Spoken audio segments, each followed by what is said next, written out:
Black Crane Supplements, home of the legendary chewable pre-workout No Hydro. Instant absorption for skin-bursting pumps and marathon endurance. Recover faster and train harder with No Hydro. Stop wasting your hard-earned money on products that make you feel sick and don't deliver your desired results. Attack your stubborn fat at the source and feel great all day. Melt your stress, drop that... Welcome to another episode of Heavy Muscle Radio. I'm Dave Palumbo, and I'm joined, as always, by the technician Chris Aceto on this October 14th, 2019 evening. And Chris, wow, I can't believe we're almost at the end of the bodybuilding year. I knew you were going to say that. We're going to wrap up the year. I can't believe it. I feel like we just did New Year's show. We did. The Arnold's right around the corner. Right now. It's crazy, right? Who's doing the Arnold this year anyway? Everybody and their brother. We hinted that you had heard rumors that Phil was doing it, and Roden said he'll be doing it. So, or more than likely. So that right there is tremendous amount of drama. And then who knows what else will be jumping into that? Josh Lenardowitz is definitely doing it. He committed. I would have to believe Cedric would do it. That's his favorite show, right? Mm-hmm. By the way, a lot of people, we don't have the results yet from the show that's taking place this coming weekend, I should say, which is the show in Romania called the Fit Parade IFBB Pro Grand Prix in Hungary. Speaking of Cedric, he's probably the highest or the most notable name in the lineup behind guys like Max Charles and Nathan Diasher and Lucas Aceto. So I guess technically maybe Cedric's not the highest or the biggest name in this lineup. Dude, what do you think Lucas Aceto is? Well, Nathan has beaten Cedric at the Olympia. Like a big guy compared to Cedric. Cedric looks pretty good in what he's posted, which just goes to show him that Cedric's a mental case, because he could peak for the show 2 weeks. Well, he says that, he says he's got anxiety right in the post. If you read the post, yeah, I think he wanted people to give him he's trying to do the rope-a-dope on his anxiety. He's trying to say, right, get it out there. Yeah, I have an anxiety issue, which he's already made that statement before. So hoping that. Who Cedric needs? They won't creep up on him right before prejudging. You know who Cedric needs? You know who he is. He's unfortunately died. What was the guy's name? Pete Siegel. Dr. Pete Siegel? Pete Siegel. Remember Pete Siegel? That's a name from the past. Victor used to use him because he had mental anxiety. Which Victor? Victor, your Victor. Martinez used to use Victor used to do phone sessions with Dr. Pete Siegel. If you guys go back and Google, I'm sure you could find an old episode I did. I know I did a radio show with Dr. Pete Siegel, or even a TV show. As my mother would say. She would say all that new age mental crap. Dr. Pete Siegel did hypnotism, and he did he was a guy who helped athletes, with performance anxiety. So my mother used to say half the problems are in people's heads. Yeah, just whack. My grandfather would say just give him a couple of good whacks to the head, knock it right out of him, right? Oh, I thought my father would probably say have a couple drinks. Forget about it. That might actually solve Cedric's problems. It used to solve Lavroni's problems, right? Yeah. A lot of people have anxiety, it's so... I saw another clip from one of those press conferences. I think it was 2003. The Olympia press conference. Did you see that one? No, I didn't see it, but I know. It was one where Lee Priest had long hair. Oh yeah. That's when he carved up on bananas. Yeah, he looked terrible at that Olympia. But there was a guy we just talked. Who was helping him? The protein guy. Oh. There was a guru helping him. Oh, there was? I didn't know. I thought that Lee just did that on his own. No. Some guru helped him. It was... Is that the only time he used a coach? It might have been Trevor. Who's the big protein guy? I don't know. Come on, we just talked about Trevor. Who's Trevor? Trevor Smith? Yes. I don't think Trevor Smith ever helped Lee Priest. I thought he did. No, I think you're confusing him. But Lee was saying that he was going to give his prize money to all the competitors who didn't get money. Remember they were making a whole stink of the athletes about that everyone should get paid to do the Olympia, which I thought was a good idea. So that year, Lee had gone on record as saying, look, I'm going to give my money if I win anything, I'll just give it out to all the people who didn't get any prize money. And so I guess Wayne had decided he got a sponsor to put up money to give $1,000 to every athlete, and then the IFBB was going to match that $1,000. So that's when they started giving $2,000 to every person who competed at the show, which was kind of nice. Do they still do that? No, because now they have like so many divisions. Yeah. I guess it's harder to do that, but maybe they should still do it for the open men. It would probably be a nice gesture, seeing that it is the Mr. Olympia. I mean, the Super Bowl teams get paid extra money to compete at the Super Bowl. Well, they kind of got like Nike as sponsors, Chrysler, and 100,000 people in the stands. We have Aaron Singerman. We have Aaron Singerman. Solomon. We have Aaron Singerman, and we have Big Wings of Strength giving $1 million. They should have enough money to hand out $2,000. Joke, dude. Yeah, $2,000 to each athlete. Come on, that's nothing. That pays their expenses. No, you're right. I mean, pays for I was just saying $1 million into context. When I hear you say like NFL, Super Bowl, and then like Olympia, there's kind of a disconnect of like money. Right, but the NFL guys are probably getting $50,000 each. They were only asking for $2,000. Or whatever they're getting paid. Now, what else was I trying to say? Oh, and in that press conference, Levrone, I don't even remember this. He was saying like 6 weeks out from the show, he tore his tricep and he had surgery to fix it.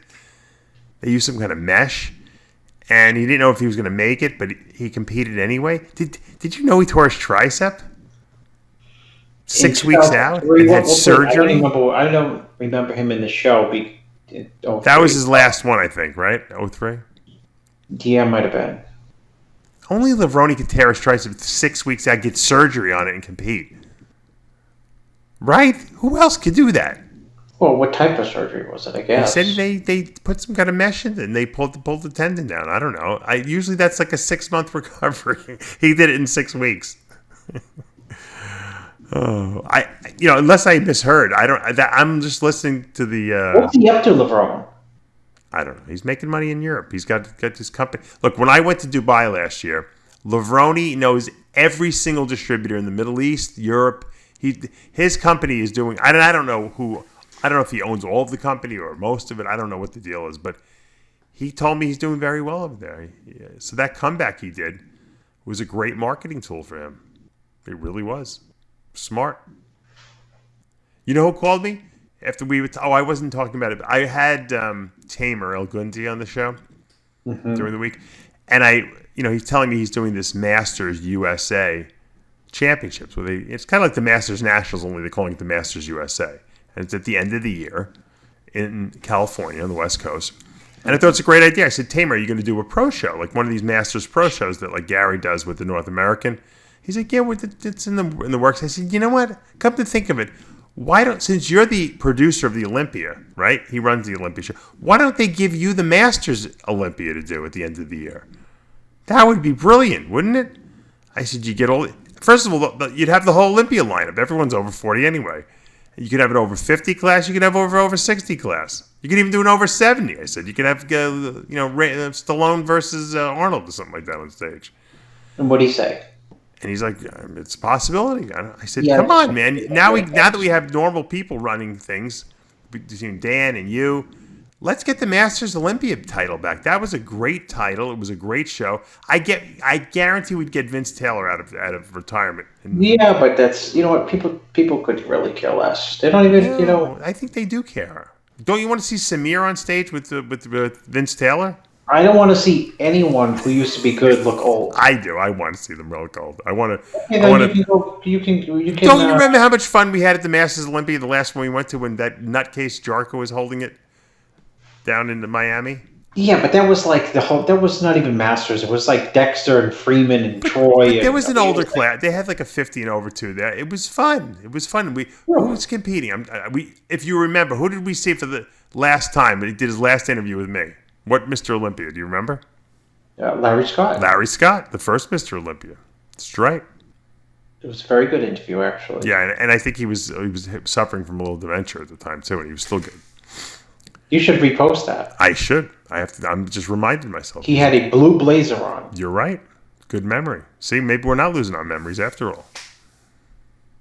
We interviewed him. Samir was all over the place, like he usually is. It was a great show. I had a good time there. I think Andreas Calling was there, wasn't he? Yeah, he was there. I think Samir was there, and I think Lee Haney. No, not Lee Haney. Who guest posed? What Lou was Ferrigno was there. Someone guest posed. I can't remember. He didn't compete, but he guest. Who guest posed? Ferrigno was there. You're right. She brought everyone in. She didn't pay anyone, but she brought everyone in. Dexter won that show. Why did you not? What she did pay people. She paid Dexter. No, remember? Don't you remember at the competitors meeting? They're like, "Oh, we don't have all the money." They had, how much did they have? And they had a vote. They had like half or something. They had a vote like, "Do you guys want to still compete, even though all the prize money's not here and you're not guaranteed?" And they didn't give out the typical. Like, what are they giving out in Hungary? 6,000 for first this weekend? No, she was promising a lot of prize money. It was like $100,000 it was supposed to be, and so. Well, she delivered on like a bulk of it. No, I don't think so. To be honest with you, that's why she lost the show. That's why she lost the show. Well, that's one of the reasons. A lot of guys didn't get paid. I know Sean Ray had his hand in that pot for promoting it, helping her to promote it. He was like her little whipping boy there, but. He got paid, I guarantee it. I guarantee he got his up front. Guarantee it. You know, the funny thing was she took really good care of us. She put us up in a nice hotel, I believe, if I remember correctly. Yeah, I think that was last year. And I was having a lot of good correspondence. I had her on the TV show. And then she lost her mind. Remember when I put up the Legend seminar? I put it up on our site. She went nuts. She's like, "I'm going to be pay-per-viewing this thing." I said, I said, no one's gonna watch it. She's like, "I'm not ever inviting you again." I said, "Fine." I said, "You're never going to have the show again." I told Weinberger. He's like, "She's never having the show again." He goes, "Don't worry about it."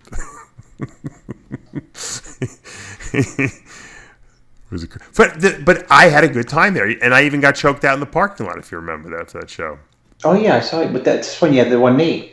Yeah, I was right. I was limping one of David's around. exes was after him and tried to kill him. Yeah, I was just barely getting my ability to drive.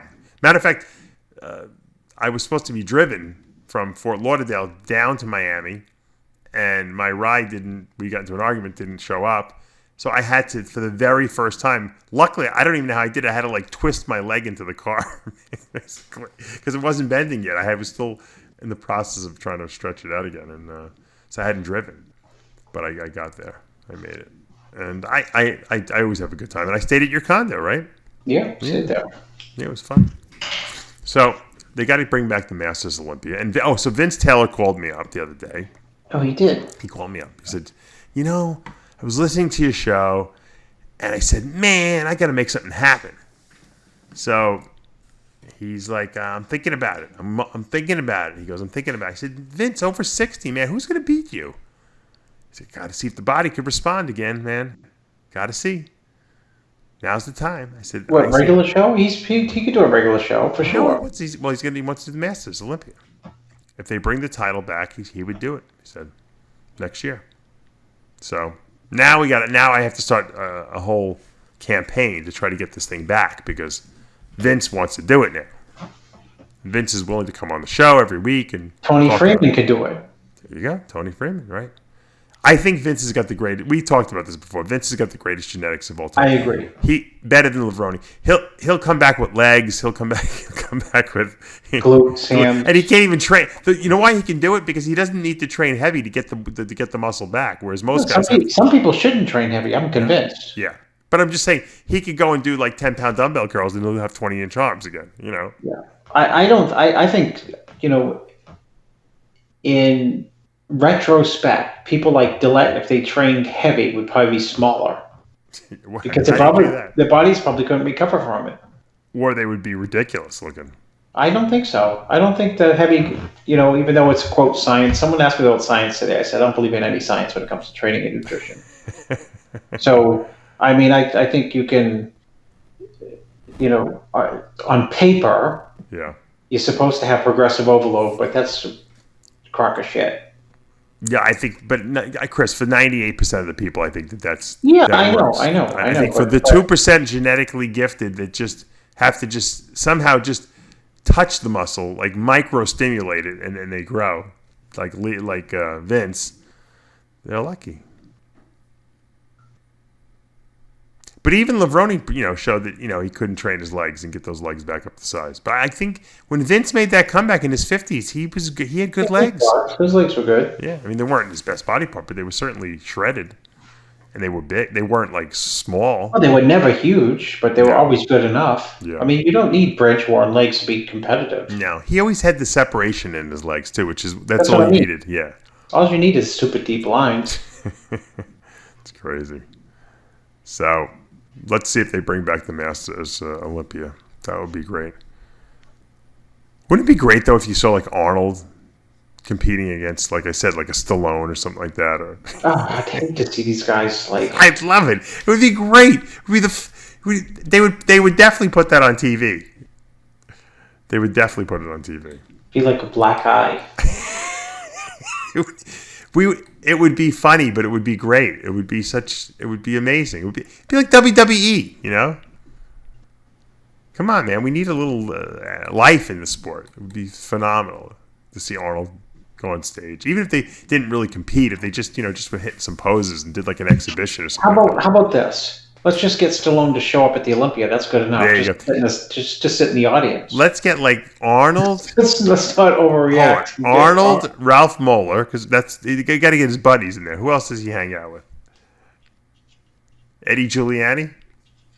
Is he still alive? That's what I asked. Lee Priest told me he saw him when he was in California. He went someplace to train and he saw Eddie. Crazy, right? Still training at like 4 a.m, 5 a.m. They're legends. They'll never stop, those guys. So Aaron invited me to his Redcon 1 gym party this past weekend. Mm-hmm. I couldn't go because I get. Of course you can't go. I just can't. It's Doing radio shows at midnight, dude. You can't go anywhere. Let me tell you something. Amanda said, "Go, go, go." I said, "You know what? I'm not going. The baby's too young. I'll hold off until next year if I have to go someplace." It wasn't worth going. I mean, even though I would have liked to see everyone there. I know Kai was there, and I know the whole Boca Raton crew was there. It's a nice, beautiful gym. I haven't seen it in person, but I mean, you can see all the pictures. At some point, I will get down there.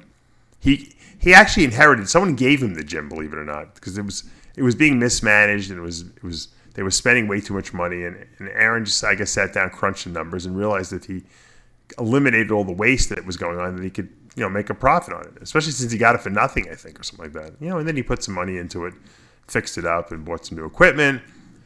And we'll see if he makes money. I don't even know if he needs to make money. I told him, I said, well, it's a great promotion for your products. You have all your products there. You got a store there selling all your products. It's called Redcon 1 Gym. I mean, plus you got a place to train. So anyway, he had a big party for it.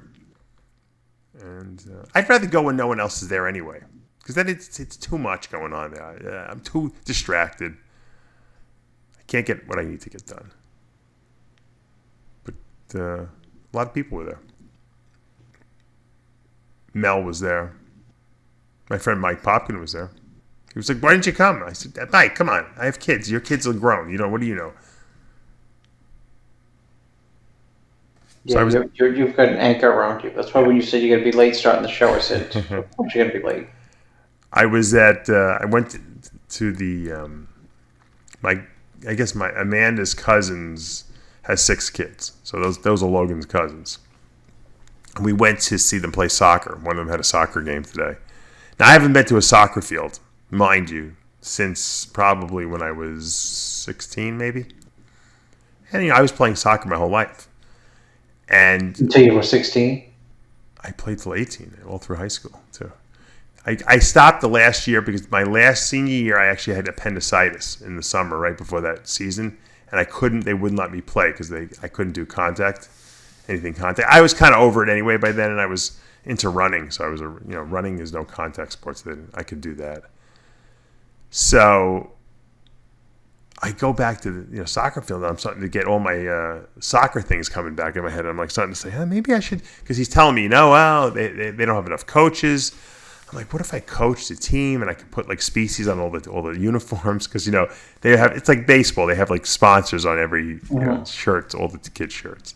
Jay sponsors Little League. Oh, he does? Yeah. Yeah, so I'm thinking maybe I wonder if I start, maybe I can coach a team. Oh, you're right. Because I'm like, well, what does it You have take? the I'm asking, what, how come no one's volunteering? Because people work during the, Yeah, that's right. I said, well, what's There's the a shortage commitment? of father coaches. The commitment is 2 days a week for practices, and 1 day a week they play games, I guess, on the Saturdays. I said, well, I could do that. I just can't go to. I don't go to any shows anyway on the weekends anymore, except for the Arnold and the Olympia. I said I can do it. Maybe I'll coach. But usually the coaches they coach their kids, And Logan's too young. I don't want to coach the little kids that don't really have any interest in playing yet. I mean, I might just do it just to be fun, but I want to coach the kids that will listen, Because I watch the game and I'm already critiquing everything. I'm like, you know what? These kids they're not attacking the ball, and all the stuff that's coming back to me that from when I was playing. All the coaches that used to tell me stuff, and my father, and this. So I'm like, this could be fun. I said I could live vicariously through these young kids, even though I can't move around too much. But I was actually pretty good on the field. I had some skills still. It's amazing how if you have skills that you've developed like over years and years and years that they don't go away. It's like it's like riding a bicycle. They say, like someone can kick you the ball and all of a sudden you're doing something with your feet that like, what the hell is that? I'm like, I don't know. You got to protect that knee, Dave. I know. It's crazy. But it's funny. But since I've lost so much weight, I can't believe how well I can move. Yeah, your joints feel better and you're more agile. I couldn't run to like from the field to the parking lot. If you said go run and pick up something, I would walk. No, you'd get winded. But you'd get winded when you're big. It's not even the winded. It's not even the winded because of my leg and everything like that. But if I'm just screwing around on the field like kicking the ball with a couple of kids, I forget that I'm not supposed to be doing that stuff, and I'm moving around like there's nothing wrong with me. So I don't know if I'm a hypochondriac or what, but I definitely have hypostomatic. Goes back to my mother. I definitely can't run. I definitely can't run with my right leg. My left leg I can run with. The leg with the bone in it I can run with, but I can't run with the right leg because I'm missing half my quad. So it's there's no stability there. But so yeah, I was mulling that over. I'm like, maybe I can coach soccer. Do something a little different, but I'm too competitive. I'm like, you know what? The parents will probably hate me because after the game was over, the coach had like a meeting with all the parents. So of course I went over there as like a nosy little body just to hear what he had to say. And I guess the parents are complaining because the coach was switching all these kids' positions around. He's like, I'm trying to figure out what these kids, which position works for them. It's only the second game. I'm thinking, shouldn't you be figuring that out in practice? Like I almost opened my mouth. I'm like, wait a second, my kid's not even on the team. He's gonna be like, who the fuck are you? So I just shut up. And he's like, look, I'm doing this volunteer. I can't make practice on Monday. I have my assistant here, like the plumber here is going to do the practice. It's like a real it's a real ragtag operation out here. They got the 12-year-olds playing with the 15-year-olds because they can't get enough coaches. I'm like, well, I can't complain about that. I have to be a solution to the problem, not an addition to the problem. So maybe when Logan gets a little older, I'll coach. I got to relearn the game. My wife's like, you don't know the rules. I'm like, what do you mean I don't know the rules? I play like she thinks I'm the world's biggest moron. I'm like, I played the game. The only thing I have to find out is because when they're younger, sometimes they don't apply all the rules to the game. They add as you get older. Like the field is smaller when they're younger, and then as they get, I think when they hit 12 or 13, they play on a full size field. So there's just different rules. I said, well, do they do offsides? And I was asking all these questions. It's like, dude, if they don't do offsides, they're really bending the rules. Yeah. No, they have different stuff that over the years. So it was all coming back to me. It was fun. Good to see the kids play out there. But once again, I'm too critical. That's why I'm thinking I'd be a bad coach. But you know what I'm thinking? I'm better off coaching because if I'm a parent yelling from the sidelines, it's worse because they're going to be like, shut up. We don't want to hear the parents. But if I'm the coach, no one can say anything to me, right? They can be like, well, he's the coach. If he wants to yell at the kids. No, if you yell at the kids, they'll probably decoach you. They'll fire you. Fire me.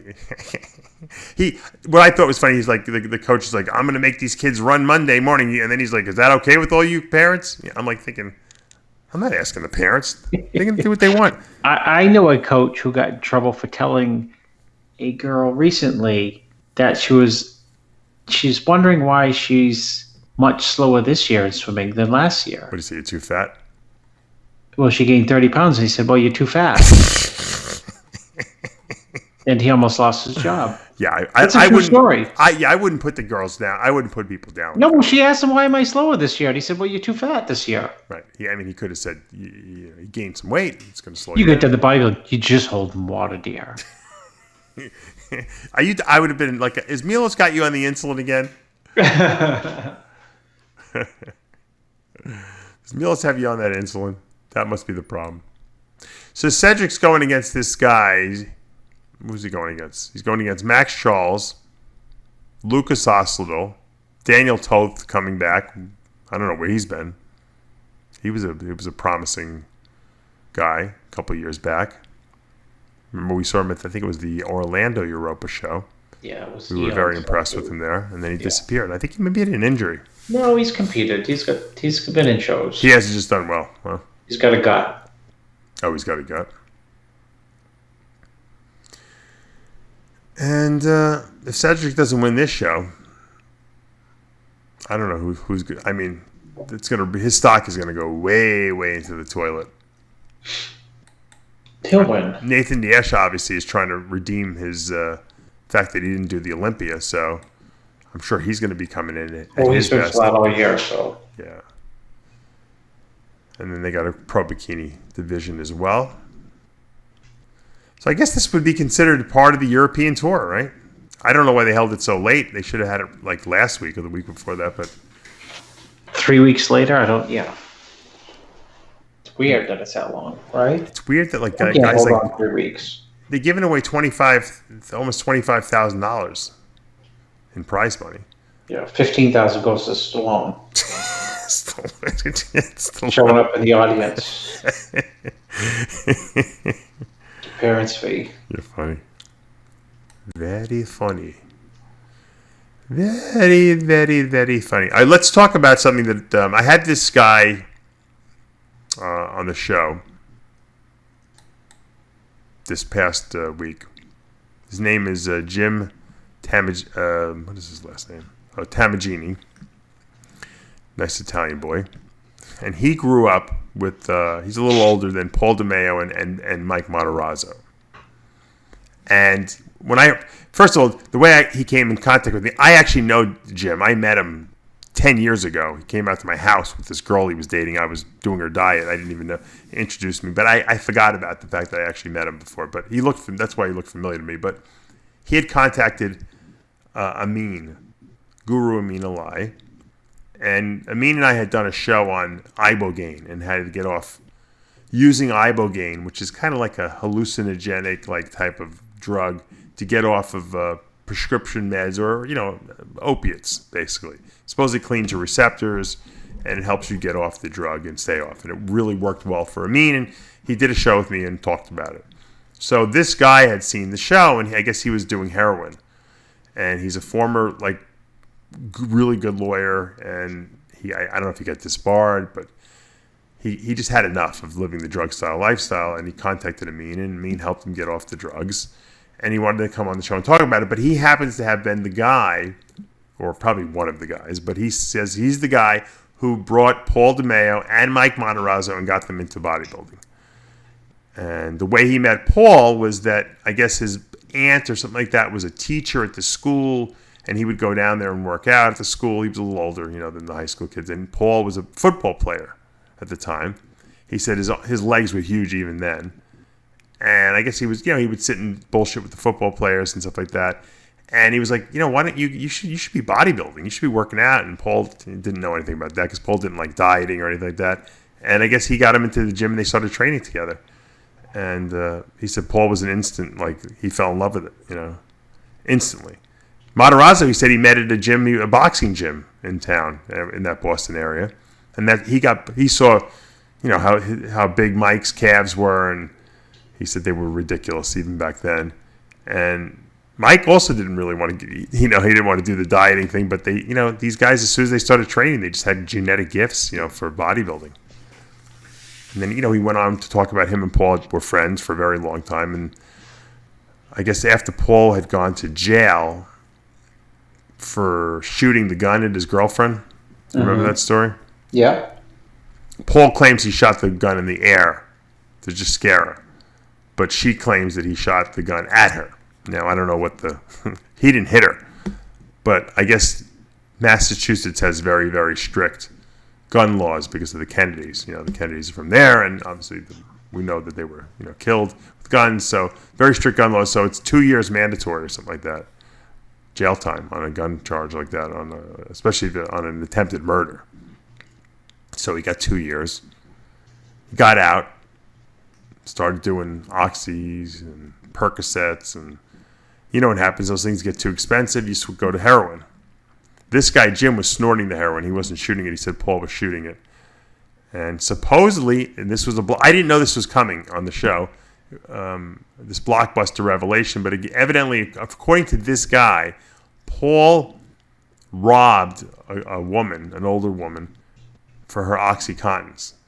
Turns out the woman was the mother of his drug dealer. And so the drug dealer gave him, a hot bag of heroin, which was, too strong, and it wound up killing him. And it killed his training partner. Because they both split the bag. I guess the training partner used the bag the next day. You'd think after someone, your best friend dies, you might say, maybe it was the drugs he used. But not when you're high. No, I guess not. Yeah, you're not thinking rationally. So, and then Ed Connors texted me because he heard the interview, and he told me that he heard at Paul's funeral, because he was there, that Paul owed his drug dealer $18,000 or something like that, and was trying to beat him for it, and that's why he was murdered. But both stories consistent with murder. What the reason was, it was a little different, but I didn't know that. I don't know if you knew that. But that really saddens the story 100,000 times more in my mind, that he was actually murdered. Yeah, I mean it's. I knew Paul. You knew him probably better than anyone. I did know him probably better than many people, and I met Paul when he was 20. And we went to different shows together all across the country, and he competed against Wheeler at the Junior Nationals. He competed against this following year Lavroni. Yeah, he competed 2021, 22 at the juniors. First year, this guy Robert Rothrock won. Isn't it crazy that it was so hard to win the Junior Nationals back then? The guys wouldn't even do the USA. It was insane. The next year, so Wheeler beat him. And then the next year, Rothrock, I think he won the next, he was third, and then, the next year he made another big, first year I think he was like fifth, and then he jumped to third with Wheeler second, and then the next year he beat Lavrone, and then took him a couple times to turn pro, and that's that. And then he won the Nationals in 94.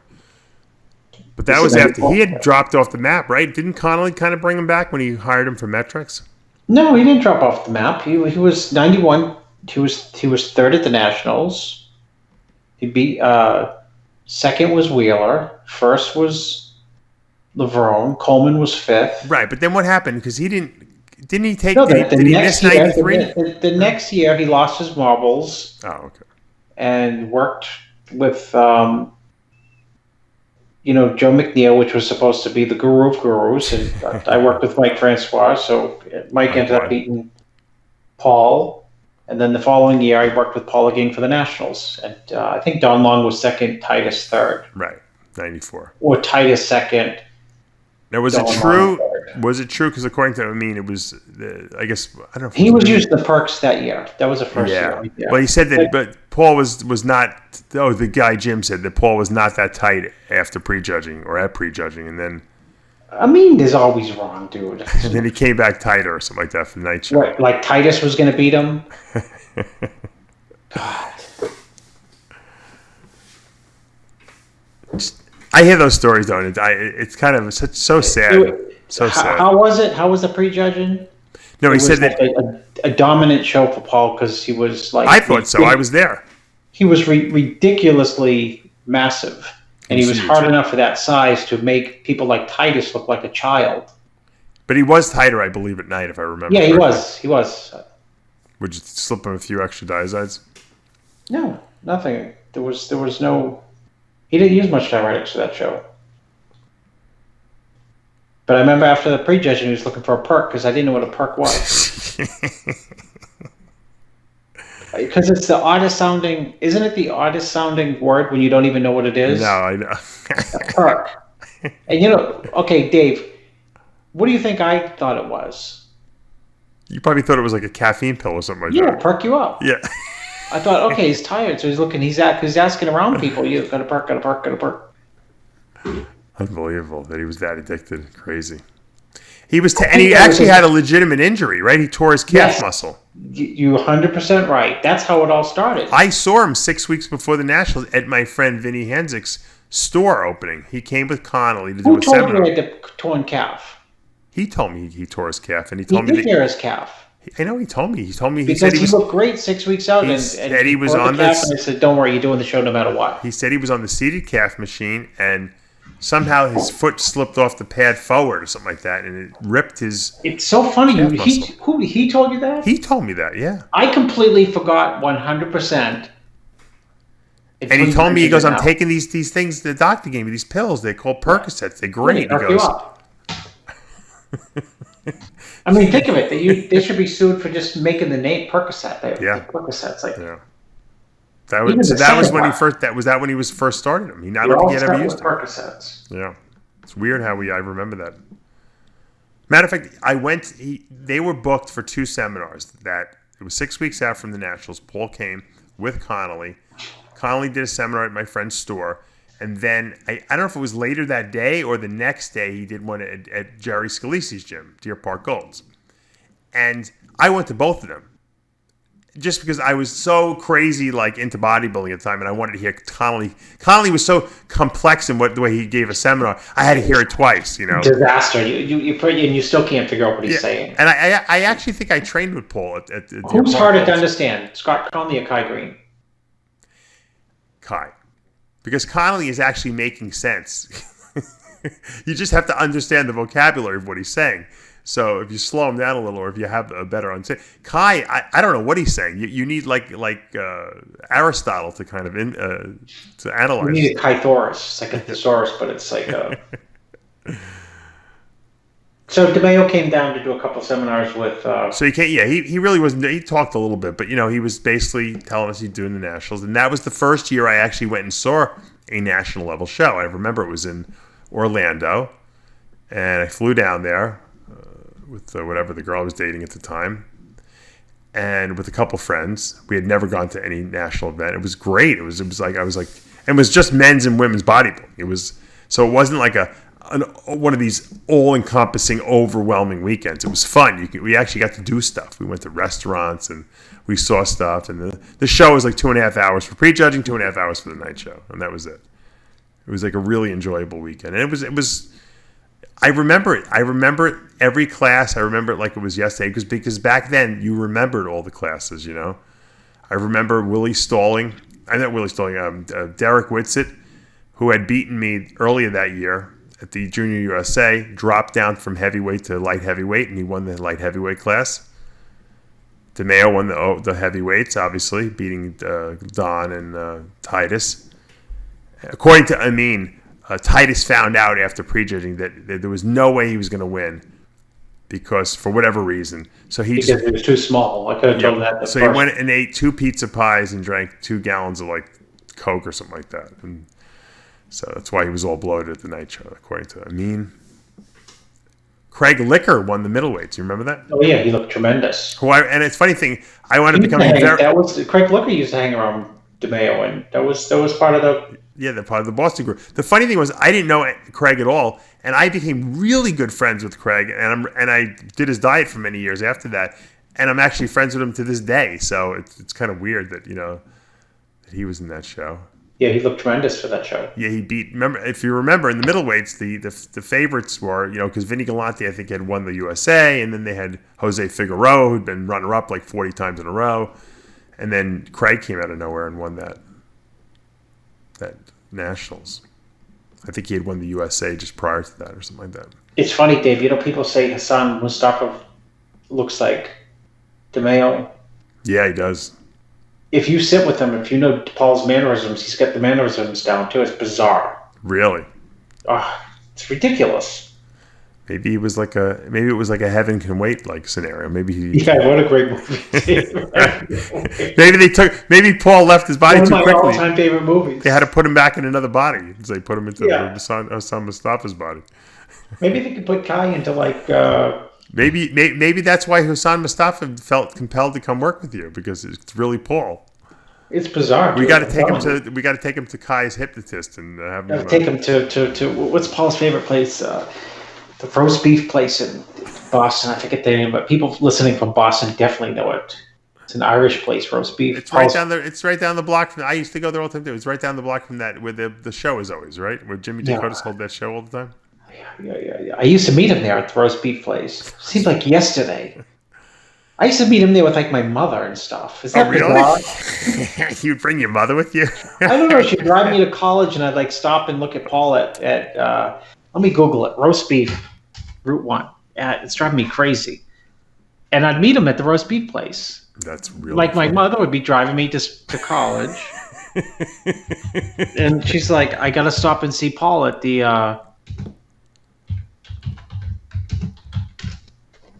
And you went to Springfield College, right? Yeah, I can hear Jay right. Kelly's roast beef. Meet me at Kelly's, Chris. Meet me at Kelly's. Can't eat those. And the funny thing is that you went to Springfield College, and so did Jeff King. Yeah. And I know something. So did Jose Raymond's brother. Oh, Tito went there? Yeah, and Jose used to come to campus when I was even there, but I was like such a recluse, I never saw him. Yeah, you were too busy in the gym. No, but Jose I was just playing football. That and in the library. I was just like school. I just wanted to get out of college. I hated college. I wanted to drop out the day I got there. Hated it. Why did you like it? Because I need way more faster pace than sitting in a chair. Yeah. And having someone say like, students. Oh God, just thinking about it drives me crazy. I need like fast pace every day. Maybe you needed some perks or some Adderall. You know what's so funny? I never drank coffee all the way to my second year of college. And then you were like, holy, what the fuck was I missing? Yeah, well, Bob Gruskin interrupted me. Oh, he got you into coffee? Yeah, I was on like the 400th day of like no carbs with him. Yeah, coffee really, you know, that's when I first started drinking coffee too, on a diet. Someone said, why don't you have a cup of coffee? I'm like, what the hell is that going to do for me? Yeah. They're like, you're dragging. You'll get through your workout. It doesn't matter how hungry you are. I'm like, really? I can have it? Yeah, they're like, put a sweet and low, whatever the time was, equal. Pack it equal in there. Mike, I can do that? Yeah, there's no calories. I'll try it. Forget about it. I was freaking off to the races. Like someone gave me a line of Coke or something like that. Right? When you're dieting, you drink a couple. Yeah, what time? 3 a.m. I'll drink like a pot of coffee and fall asleep by 2:50. Oh, yeah. Once you start drinking it, it doesn't even affect you anymore. I remember I was in Ed's house for 2 weeks. I stayed. Yeah. Actually, it might have been the second time I was there. But anyway, I was in his house, and I was drinking so much coffee, Chris, because I felt so miserable. You know how when you have no body fat, you're terrible. That I would just I just sat on the toilet. I just said I might as well just not get up because I was drinking so much coffee that it was just going right through me. You know, it just I was peeing every 10 minutes. It was driving me crazy. 10 seconds. Right. I said I'll just sit on the toilet and I'll just sit here. Drink coffee. Yeah. Well, I'll just sit here. There's no reason for me to get up. Now, back in those days, remember, there was no cell phones either, so there was like nothing to do, basically. You know, read magazines. You would read magazines, right? Yeah, that's why. And I would go to the gym 3 times a day because there was nothing else to do. I had to get the fuck out of the house. I said, I'm going to go crazy in this house here. I can't. How long? I can only tan for an hour on the roof, and then I got to get out of here. I said, I would walk the streets of Venice. I'd wind up back at the gym no matter where I left. No matter where I started working, I was back at the gym somehow. And that was back in the day when they had the Powerhouse Gym on Main Street there, right? Oh, yeah, they had 3 gyms, Powerhouse, World, and World. Venice. People don't know that there was a Powerhouse. Remember? I never went in. Right? I never went in. I walked past. I've never went in there and trained. I don't know why. Probably it was too cheap to pay the fee or whatever, but never went in there. Why would you have to go into Gold's? Well, that's what I'm saying. I was in Gold's Venice. What do I need to go to anything else? And Ed was having me train for free there. I felt almost like a traitor if I would have walked into another gym. Yeah. What was Powerhouse like? I never went in. I worked at Gold's. And Ed Connors was giving me free office space. I was a traitor. How did that Powerhouse stay in business with Gold's right there? Who knows? Who went there? I know Gary Stridham lived right above it, right? Yeah, he paid $325 for that condo back in the day. Wow. Which was an enormous amount of money. He used to take the elevator. They had an elevator, right? He would take the elevator up and down. He was across the street. Stridham, right? He was across the street from the firehouse. Yeah. And he was right there. He could have taken the elevator down and started working out in Powerhouse if he wanted to. Yeah. I don't know. I think he'd take the Benz over to Gold's. It was like 1/1,000,000th of a mile away. Yeah. I think, didn't he have a Benz for a while? Yeah, well, he had a lot of money. He was doing very well with the WBF. He had the Benz. Plus, he had the Stridham's clothing everywhere, whatever it was called. Platinum? And Mike Christian had a clothing company. Mike Christian had... Platinum. He had Platinum. Yeah, Mike Christian had... No, I think Stridham might have had a Rolls, and Christian had the craziest Mercedes-Benz you ever saw in your life. Oh, really? Oh, God. It was custom-made. Didn't he have the cut? Yeah, he had the top cut off of it, right? Yeah, it was a custom-made convertible. It was insane. That's great. I think he had an S series, like someone told me, right? Mercedes, and they didn't have a convertible version, so he said, "Fucking cut the top off." That's exactly what it was. I don't remember who told me. Maybe you told me the story. I don't know. Have you seen Mike lately? No, he was supposed to come on the TV show. He looks great, man. Yeah, he was supposed to come on the TV show. We were texting back and forth a little bit, and then he disappeared on me. I don't know what happened. I'll get him on. He's got to have great stories, I'm sure. Oh, I'm sure. So, yeah, I thought it was kind of depressing that DeMaio was murdered. What a shame. What a waste of life. Such a talented guy. Yeah, he was a great guy, too. Great guy. No, I hate when people say that. Great guy. Not like... Because it implies some weird way that he's better than everyone else. You know what I mean? But he was a great guy. He was, humble, and he was kind to people too. I'm sure there's people who say we're probably listening and maybe he did wrong, but I think everyone's done some type of wrong to someone at some time. But generally, yeah, most people, most of the time, he was really good too. Yeah. And you know what? He was funny. He was supposed to be the top dog from Boston. Who? Paul. Oh, yeah. And Matarazzo beat him to it, but there was never any with Paul, at least with me around. He never expressed any jealousy towards Mike. He was doing well. He was probably making more money than Mike was making. No, Mike was making a ton of money. Oh, he was? Doing what? Guest poses? Guest posing. Mike invented 2 things in bodybuilding. What? The most muscular pose with his tongue sticking out? Oh, then 3, but go ahead. What else? I don't know. Running from side to side on the stage, acting like a lunatic, and waving to the crowd to give him applause. Right. And going out into the audience. Oh, going into the audience, yeah. Mike invented that. No bodybuilder went into the audience before Mike did it. You're right. He'd do it at guest poses and people would go crazy. Yeah, because people wanted to see him. He was a freak up close. He didn't have the best back in bodybuilding, but he had the best arms and legs, the best arms and calves of anyone I've ever seen. They were freakish looking, and he had a huge chest, weird, big freaky delts. He had a very unusual structure. I don't think anyone else has ever had a structure like that, right? He most resembled Fred Flintstone's structure. Yeah, and he had a square head, right? You're right. And he had the big voice like Fred Flintstone, too. Yeah, and he had that thick Boston accent. Look, he was a tough guy. People might not know, who don't know him. He was collecting money back in Boston. And Ed Connors told me, he goes, no one would ever say, well, I don't know if maybe it was the Jim on the show who told me this, I can't remember. No one would ever say, I'm not giving you the money, Imagine that guy showed up at your house to collect money from you. Yeah. You'd shit your pants, And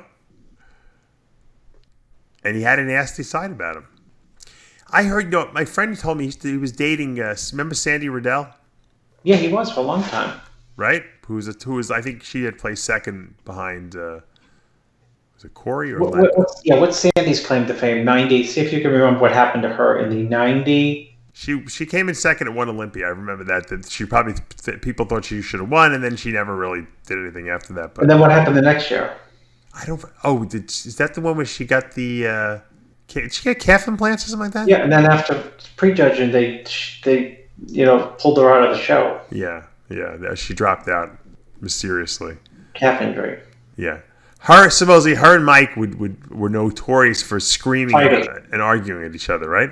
Yeah. I think one's at the, I think it was the one of the Olympias. I think it was in Atlanta. You know how hotels have an atrium? Yes. With of course. And one of them was throwing the other's clothes and suitcase off the 13th floor. You can't make this stuff up. They would break up supposedly and scream, and then they would be back together. They'd be back together the next day, right? The next night, and so either he or she was throwing his or hers suitcase and clothes over the atrium wall into the lobby of the hotel. Oh my God. How embarrassing. Yeah, my friend Bobby at the time was living in in Venice, and he was like, you would hear them screaming, and she had this very deep voice, and they would be in the middle of the street screaming like bloody murder at each other, People would try to come over and help out, and they'd like, get the fuck out of here, and then people would run, You know what the crazy thing is, Dave? I've known Paul for maybe 2 years, and then one day he springs on me, he says, "Oh, my training partner's bigger than me." I'm like, "What are you talking about?" Right? Really? It'd be like saying, my training partner's bigger. It'd be like saying to Luke, or knowing Luke for a year and a half now. "Oh yeah, the guy I train with is much bigger than me, and he's he could turn it." I'm like, "What are you talking about?" He said, "Yeah, this guy I train with." I said, "How come you never mentioned him?" He said, He didn't want to compete. Yeah, that's right. Mike didn't want to compete. And he said his I'm like, "His arms are bigger than yours?" I said, "Yeah, his arms are bigger than mine." I said, "How about your calves?" He said, "His calves are bigger than mine." And Paul had great calves and great arms. He told me his legs are bigger than yours. I said, "No, my legs are bigger than his." Yeah, that was Mike's one weakness, really, his legs. And I believe it was because his calves were so big that he couldn't be, the calves did everything. Yeah, they get in the way, right? He had the freakiest calves, ever. Yeah, they were like deformed looking. Diamonds. They were like diamonds, right? Yeah, but they were like, it was like they just couldn't be real. They had beautiful shape too. I mean, they're diamond. You don't see diamond calves anymore. People don't even talk about diamond calves. You think a lot of people liked his calves? Oh yeah, Mr. Olympia loved calves. Oh my God. When Matarazzo came out to I told the story so many times. When he came out to the California, he said he came to my office, which was next to Ed's office, and he told me, he made a declaration. He said, "Can you help me for the show?" And especially then, I was very willy-nilly. I was like, "Yeah, we'll see." And he said, "Well, I'm going to win with you or without you." And he took off his shirt to pose to me in my office. Right. And he had rolls. Oh, he was fat? Of fat. Like he was big, but he was so fat. I thought he would never. You know when someone's like estrogen rebound out of their minds and they got love handles like crazy? Right. I thought he will never get in shape. I'll tell you when. Let me think how long that was. It was like 15 weeks out, and by like week 5, he was in shape. So 10 weeks, he'd like burn it through. And you know what? I know he did a long periods of time with no carbs, because once he came into my office and told me he ate a whole jar of peanut butter the day before. And I was like, yeah, it's probably like not a good idea. He said, well, I haven't had any carbs in like 3 weeks. Then I said, it probably don't matter then. That's funny that these guys would just come into your office randomly and just like pose. I was stunned that he got in shape that year. Stunned. Well, Ed brought him out there, right? I mean, yeah, day one, he came in the office. He was all pumped up, hyped up. He trained he was at the gym morning, noon, and night. You know how it is when you first get out there. Of course. Well, the story that, and I think Ed confirmed this to me, if I remember correctly, that Ed went out there to talk. He flew out to Boston, to talk to Mike's parents, to tell him, look, your son's going to be a great bodybuilder. You're going to have to get some money so you can get some growth hormone. It's a true story. And supposedly they took a second mortgage on the house or something like that, so that Mike could buy GH for the USA or something like that. I don't know. And Mike won the USA. I just know Wheeler was getting ready for that show, and they used to battle it out. They used to taunt each other in the gym. Ask Wheeler every day. Really? Every day, Mike would scream as loud as he could across the gym at Wheeler. You think and I don't know if Mike knew this, but Wheeler obviously was also very mentally weak, you know. I think they yelled at each other. Right. They came to like each other a lot, you know. Right, but I think it probably affected Flex more than it affected Mike. Mike probably didn't even care what Flex was saying. Flex was probably bothering Flex. You know, everything bothers Flex, you know. Yeah. So, I mean, that was Flex's show. I mean, Matarazzo stole that show. Well, they were all Flex's shows, dude. Yeah. Except when Dorian came along. Then they became Dorian shows, but, for the most part. But everyone thought Flex would win that show, and then Matarazzo came out of nowhere and won that. Yeah. Crazy. And he was such a freak. I didn't see it in person, but I remember seeing it on ESPN, and I was like, who's this guy? Fuck, man. It was like it would seem like every year there was a new guy coming out of the woodwork, you know? And there was a new guy coming out of the woodwork. And when you're competing, you're like, I'm going to have to go against these guys eventually one day, you know? Yeah. Stop. When is it going to stop? Nowadays, we're dying. We're like in the desert. We're looking for water. We're like, please give us someone who fucking is good, you know? Yeah, was Wheeler second or was Chris Duffy second at that show? That's a good question. I think Wheeler was second. Wasn't Paul in that show or no? No. Was that purposely designed? Because Paul was, let's see, give me the year. 91. Was it 91? Yes, so Paul had won the because Flex won 92. I think it was 92. Nope. 91? Shit, dude, it felt like yesterday. Yeah, 91 USA. Jay came out for that show. Wheeler was second. Dean Caputo was third. Oh, was he third? Chris Cormier fourth. I prepped Cormier for that show. Phil Hernan ninth. Bob Chickarrillo 11th. Ronnie Coleman 14th. Was he? Yeah. Are you shitting me? I swear to you. I didn't even know he was in the show. Hey, what's the name of those little things, those pills you eat in Flex? He was 100% natural, definitely here. Dude, he was 100% natural when he won the Team U. 100%, I'm sure. No, he didn't win the Team U, Ronnie Coleman. Coleman won the Universe Pose Down. Same thing. Right, it became the Team U because he beat Cormier. And then he went to the World Championships and won that. Yep.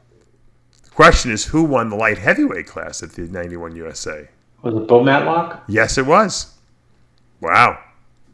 Impressive. What was he, 21? I don't know. He was good, though. He was training with Kemper. Yep. Chuck Sano, second. Yeah, that was one of Chuck's, fifth, second. I mean, he was second in million. Rope Man, fourth. Was he? Yeah, that's right. Steve Stone, sixth place in that class. Who won the next class? Galante win the class, or? Middleweight was run by Charles Durr. Charles Durr, yeah, he was ripped for that show. That was good. From Chicago. Yeah. That was the only time Charles Durr was ripped to the bone. What a year that was. 91, wow. I must have been living still in Venice, yeah. 201 to 11. A long time ago, dude. Jay had just lost to Branch Warren at the Teen Nationals and came out to that show. I think it was that show he came out to. I'm pretty sure. Maybe it was the next year. So what's weird is that, 91 first came to Junior Nationals, right? So Levrone, comes in second to DeMaio at the Junior Nationals. Then the USA comes. You would have thought that DeMaio would have gone right to the USA after that, but he didn't. Maybe did he know that Matarazzo was competing and that he? I can't remember back then. Maybe that's why. Maybe probably Ed told him. Ed's probably like, don't do that. I know by the time he got to the USA to the Nationals, he'd been dieting a long time. He looked great at the Nationals. Just Levrone was off the hook. Yeah, and then DeMaio was third and Wheeler was second. Ronnie Coleman fourth. Yeah. So Coleman takes a big jump from 14th to 4th. Before he started eating real whey protein. Still no drugs, obviously. Still no diet, probably. Yeah. Ask Ronnie what he's eating now. He probably started taking the chicken off the KFC. Probably everyone's like, who the fuck? Because Mendenhall was 5th, Bob Ciccarello was 6th, Chris Cormier 7th, Edgar Fletcher 8th, Dean Caputo 9th. I mean, what a fucking lineup, right? Who was 10th? 10th was John Sage, who I actually know, who became a chiropractor. Brandon Curry 11th. All these guys, listen, and Ronnie beats all these guys, and they're probably like, who the fuck's this guy from Texas? Where did he come from? He hasn't even competed. We never saw him before. Yeah, no. That was his second show. That was Ronnie's second show. Was it his second? No, the third show, right? No, the first. Oh, I think he did. He did the Nationals in 1990. So, in 1990. He was third. Dave. He was third. You know he was third at the Nationals in 1990? That was the second show. Well, what year? What, 1990 he was third? Yeah, that was his second show. Are you sure? It was Jerry Rogers, Edgar Fletcher, Ronnie Coleman. Yep. Who won it? LQ Gurley won the light heavyweight class in the over. Okay, who won the heavies? Jerry Rogers. Are you serious? Wow. Yeah, beating Edgar Fletcher. Where was the show? Pittsburgh. Where was the show? Because I was there. I wonder why it was so weak, the Nationals in 1990. The heavyweights were really bad. Dave, I think it was at that show I heard somebody saying there's this guy from Texas with 20-inch arms and he's natural. And when I heard that, I wanted to throw up. You know what I mean? It's like someone say, this guy's peeled to the bone and he doesn't, it just, some things that just make you. Yeah, you don't believe it. You don't want to believe it. You're like in denial it's like, come on, dude. So you know what? Looking back, it was true. I remember, Dave. I remember I have a shitty memory, but some things you just, I forget who told me. Oh, there's this guy. Wait till you see him from Texas. He's got 20. His arms are 20 or 21. Okay, blah blah blah blah, and he's natural. I'm like, oh gosh. Turns out they were right. Ronnie might have been the greatest natural guy of all time. Maybe. I believe if there was no steroids, he probably would have won the Olympia 25 times. Who could have beat him? So long as he had real chicken and real KFC Masterpiece sauce, he's probably in an anabolic state 24/7. Oh my God. He was a Cedric with a strong mind. That's really what he was. Well, he either that or he's, a great genetics. This is what I told Jose the other day. To be great in bodybuilding, you have to have the mindset, or you got to be so oblivious that you have the opposite of the mindset, where nothing even bothers you, and you just keep doing your thing. Right. Nothing. If you're stuck in the middle, you're screwed. Yeah, Ronnie had both. Because if you're in the middle, losses kill you. If you're stuck in the middle, criticism kills you. If you have the mindset, nothing bothers you. And if you're oblivious to everything, then you're oblivious to everything. People can talk about you. You can get 7th place. You bounce right back and get first. Yeah, I mean that was Dorian's strategy, right? Well, he had the mindset. Yeah, he said, "I'm just not going to even." But then again, there was no social media back then. But I don't think Dorian would have engaged in social media anyway. No, he would have had like 5. He would have had a flip phone like he would have been. He would have. Where it says following? He would have been 0. He would have been following nobody. Yeah. He would have had to post stuff because a supplement company would make him post stuff, and they'd have like 5 million followers. Yeah, he would have someone else doing the posts for him. And then when it came up to following, there'd be 0. Yeah, what an era that was in the 90s. Wow. Yeah, that's it. When you come up with lists like that, I mean, how would DeMaio do in this year's Olympia in good condition? Would have won. I mean, Would have won. Just a big mofo, you know. How's his side tricep? Think of how good he looks. How's his hands on hips most muscular? How's his back lat spread? He's got no weaknesses. His only weakness was his weakness was his mind too. Of his delts. His weakness was his mind, and unfortunately for a lot of these bodybuilders, they have very weak minds, and they sometimes it gets the best of them, and they do drugs and other stupid things, and that's exactly what happened to Paul. He got sucked into that void. It's really a shame because we never really saw what he was capable of doing. No, he didn't even scratch. Dude, he didn't even come remotely close in any way, shape, or form from scratching his potential at all. No. I mean, at all. Even the year he was 10th for the Olympia, was he 10th? Yeah. When he got 10th in that Olympia. What year was that? That was 97? Well, he barely prepped for it. He was so under so much stress because he had no desire to go. Conley forced him to go. Conley's ego forced him to go. Right. They got him special invite, right? Yeah, they forced it on him, and he said, "I don't want to do it." You know why he didn't want to do it? Why? How disrespectful is it for me never have competed as a pro and to step up on the stage against people who've qualified for the show? You know what? That's bullshit, though. You know why? Because they would give, if you remember, back then, the winner of the World Amateur Championships, Mr. Universe, that was the drug-tested one. He didn't win the World Amateur But I'm saying that was an automatic invite. You got an automatic invite to Olympia. 80'S. What? He beat Wimpy, 80'S, and Don Long. The Nationals was a big title back then. He deserved I know, but his point, it doesn't matter that they gave the World Championships winner, who probably think he deserved it. Ronnie was the World Championships winner. They had never given the guy. Who is better? Was it Ronnie better than him? If you want some insight, Dave, can I throw it in rather than having the ex-drug lawyer on giving his two shits on the show? Paul, it has to do with never having reached his potential, and it has to do with Paul's insecurity, which may have led to further drug use. He won the Nationals only. And frankly, it was not the strongest Nationals ever, but he won. And Conley forced him into the Olympia, and he said, "I don't want to do it. I'm not good enough to compete, and it's an insult to these guys who are winning shows, or who I can't beat, or I've never beaten. I've never even competed as a pro. For them to extend a special invite." He was 12th. He was 12th, by the way, in '95. It was a shitty prep for him because he didn't feel like he needed to be there or wanted to be there. He still beat some pretty good guys. You know who beat him? Well, that's my point. He never even remotely scratched his potential. It's sad that he didn't.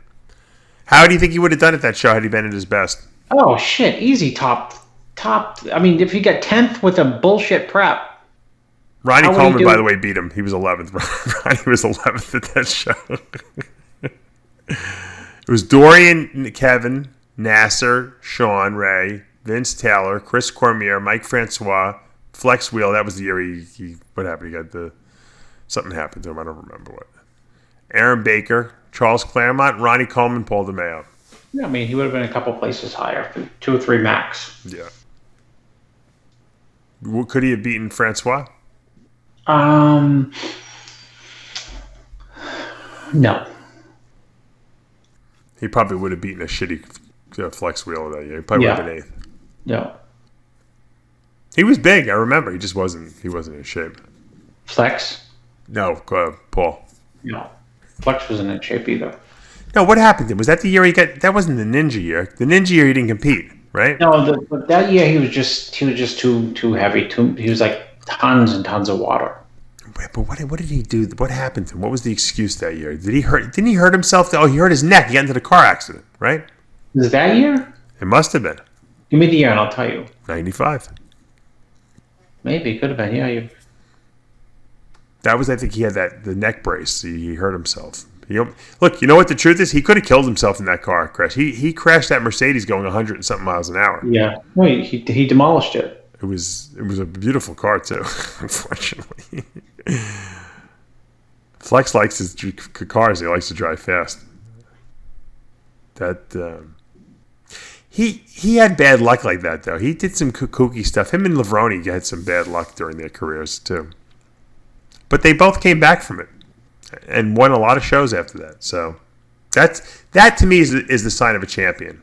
People who can come back from adversity like that, even because we all do fucked up things. We all make mistakes and make poor decisions. But a lot of guys, they do that and that's the end of them. You never see him again. Wheeler was resilient. He came back over and over and redeemed himself. And he didn't just do one show. He would do like 10 shows, in a year after something like that. Let's look and see how many shows. 95, he was second at the Arnold. Who is that when he was second behind Francois? Yeah. Because I think he was still recovering from that neck injury. He was still recovering. Yeah. But he won the Florida Grand Prix, the Ironman, the South Beach Pro. I think he beat Ronnie actually at the South Beach. He was 8th at the Olympia, that's all. And then he came back and was 5th at the Spanish Grand Prix. But, I mean, he was hurt that whole year. The following year he came back, and did some good. That's when he won Night of Champions. He looked tremendous that year. 96, he looked tremendous at Night of Champions. He was 4th at the Olympia, 2nd at the Arnold. So I think that's the show where, isn't that the year I think where Ronnie beat him at the Canada Cup, right? The Canada Pro Cup? Yeah, 95 or 6, yeah. 96, yeah. That's when people started taking Ronnie seriously, I was at that Canada Cup. And Milos was third that year. Milos saw the promoter there at the Canada Cup. Milos likes to talk about that show because Milos took third that year. Yeah, he looked tremendous. Milos looked insane that year. I think Milos was on like 100 units of insulin or something like that. That was when I asked Milos, let me see your... He said, you want to see my diet book? And I didn't realize it wasn't like 3 weeks or 5 weeks prep. It was like 5 years. The funny thing is he liked to show it to people. You would think that he would be like keeping it a secret, right? Yeah. Milos loved to talk about the insulin. Take it. Look on page 685. I think he did that because he wanted people to share their secrets with him. Because even though he had a protocol, he wanted to make it better. So he wanted to, because I remember when I was in Dubai with him, all him and I did was talk about drugs the whole time we were there. Every protocol we ever had. What year, Dave? This was 96. You should. The insulin stuff that was flying around, and if there could have been someone recording what we are, I was just gonna say, I wish forget about it. It would have been priceless. A DVD, not a DVD. It was a VCR recorders in those days. Everywhere we went, that's all we talked about was drugs. David's and all Milos did was complain about if we didn't get the right food. Oh yeah. Because he was a good eater. But he was meticulous. I'm like, that's what I mean. He was a good eater and meticulous too. Like they wanted to bring eggs. Milos had to have egg whites. Yeah. 19 egg whites. It was like 18 egg whites. So I'm like, I'll take whatever he has. They charged us like $150 for the egg whites. And Milos was... The great thing was I'm a complainer, but Milos is a way bigger complainer than I am. Yeah. He complained about everything, so I didn't have to worry about anything. I'm like, I'll just let Milos handle it. Fuck it. I'm just keep my mouth shut. Yeah, they want to overcharge him. Forget it. They'll end up giving it to him for free. So, of course, because Milos was expressing his outrage, the promoters came in. They're like, oh, these guys don't do anything. They don't have to pay anything. We'll take care of it, We'll take care of it. It was like there was only one hotel in the whole Dubai at the time. There was nothing. It was just a desert, basically. Crazy, right? Yeah, with a lot of scaffolding that they were trying to build. And they kept telling us, I told this before, wait till you see this place in 5 years. I'm like, yeah, whatever. Sure. Just can you bring me my GH to my room when you guys get it? And my 18 egg whites. You know what the funny thing was? All the guys, they were like offering me, they were like bags. They would bring me bags of steroids because they get it like almost for nothing. They're here. You want to live there. I'm like, look, I don't need this much stuff. I said, you know what I do need? They're like, what can we get you? I said, GH. That's what I need. I said, I don't have my GH here. I said, I said, I need 3 IUs a day. I'm going to be here for the next 5 days. Just get me a bottle of 18 IUs. They're like, oh, it's harder to find. Guy, they brought me pharmacy GH. They must have brought me, seriously, like, probably like 75 units or something, like maybe more than that. I'm like, I can't use all this. And then I'm like, oh, maybe I can. That was the most I ever used, I think. I think I was doing 8 IUs a day for like 3 or 4 days just to use it up. Because I can't leave this. This is, GH is expensive. Back then, GH was a fucking fortune. One bottle of Humatrope was $225. It was 12 IUs. It was a 6-day supply. That was very expensive back in the 90s, especially when you didn't have money. So, for me to go there and for them to give all that GH to me, I'm like, holy mackerel. This is the mother load. I mean, who cares what they're paying me? This is better than the fucking paycheck they give me. But that's where all the guys made money back then. They traveled. I wasn't a pro. I just got lucky. But Milos was making money. I told you I listened to that Jeff King interview with. He was making a fortune, Jeff. Oh, he was making what? John forgot to ask the simple question: how much were you making? First of all, I'm getting Jeff King on the show. John's getting his thing. And I think I'm going to have you on with me because I think I need you to ask questions too. Because you knew Jeff and you knew. I want to get the Grushkin information out of him. No, I'll give you. Or you write out the questions I should ask him. Yeah. Because ask Jeff. Bob was doing his diet, right? Well, Bob would get. I don't know how much Bob was involved with him, but he was giving him advice. And Bob was involved on different levels with different people. Gotcha. All right. I figured because he's from the same area, this similar area. But Jeff had the greatest, one of the best comments to Hansen was he said, we always overtrained and overdieted. That's all we did. Yeah, exactly. Looking back, right? Well, that's when he was talking about he won the America, overdieted, and then he went to the universe in Europe, and you must have loved the Serge Nubret story, right? Oh yeah. Serge Nubret picked him up like first class. Serge told me that story himself. He picked him up like. He told John Brown, "You're not winning this year." Yeah. No, I think the problem with Jeff, and you can ask him, is Jeff was in such crazy high demand, Dave. Such crazy high demand for guest posings, and he knew how to do a seminar. So seminars he was in. I mean, a lot of bodybuilders don't know how to do a seminar. Sure. So he's very articulate. He went to Springfield College, right? Very smart, very logical. So he was in huge demand, and he would pose at these seminars, like in crazy condition. So he was in condition for weeks on end, and I think that negatively affected going forward. Think it burnt him out a little bit? Yeah, well, it burnt him out. Plus, he had a car accident and he had the neck injury, which sidelined him. Right. That was a big one. But it burned him out a little because I was shocked on that show when he said he had gone down for some show to like 1,000 calories. Well, Jeff is like a 4,000 calorie dieting guy. Right. Crazy. So for him to go down to 1,000 means he was dieting forever. Too long, yeah.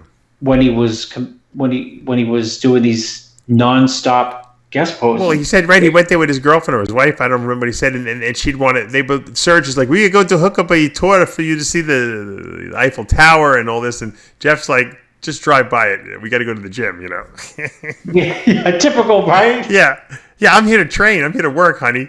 I know you wanted to come see all this stuff, but we're going to the gym. Yeah, bring my egg whites.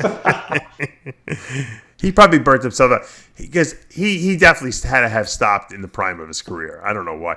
He was in prime. He was so young. He was like 21 when he won the. I mean, he was younger than he was Lee Haney's age. Crazy that he stopped when he did. Now he's a cop, right? He became a cop. He said recently. I think so. I thought he became a chiropractor for a while. No, he didn't finish chiropractic college. That's the impression I got. And he was working in the medical field though, and I think he said he got a PhD or something like that in something. Like, I don't know if he was like a nurse or some kind of something in the medical field. And then he met a friend who told him, hey, you should become a cop. He's like, I'm 40-something years old. And he's like, oh, that's all right. I'll get you in. I'll get you a job. And so now he's like he's a police officer, I think. Weird. For years, he was like the number one. Like, people would always ask, like, it'd be like the name that would come up. What about Jeff King? I mean, here it is, 83, 93, 203, 213. 35 years later, people still talk about him. If he hadn't gone to NABR and would have stayed with the NPC and Weider, he probably would have had a very long career, because Weider would have given him a huge contract or something like that. Ask him. Joe brought him out there to shoot him with Balick, and when Balick was working for Joe. Right. I think they were pissed that Jeff didn't support the NPC and went to the America that year. Jeff was like naive about it all. Yeah, but he even said it. He goes, I like the title. I wanted to be Mr. America, you know? He didn't know. But yeah, I'm gonna get him on. Definitely. I gotta talk to him, get the whole story. I want to take a different angle to a different approach. But John Hanson did a very good historical interview with him. I'm going to try to get into the minutiae a little bit of what was going on during that time period, because it was an exciting time. It was right before the heyday of bodybuilding. Him and Haney were really the pioneers that kind of ushered that all in. They were the first big guys, really, if you think about it, right? I mean, who else was big? Big, freaky guys. They were young. Yeah, and they were both very young, exactly. I mean, Haney retired at, 32, right? Yeah. After winning 8 Olympias. Roddy didn't start winning Olympias till he was 32. Yeah. So, all right, let's wrap this thing up. This was like a historical look back at the 80s and 90s of bodybuilding during its heyday.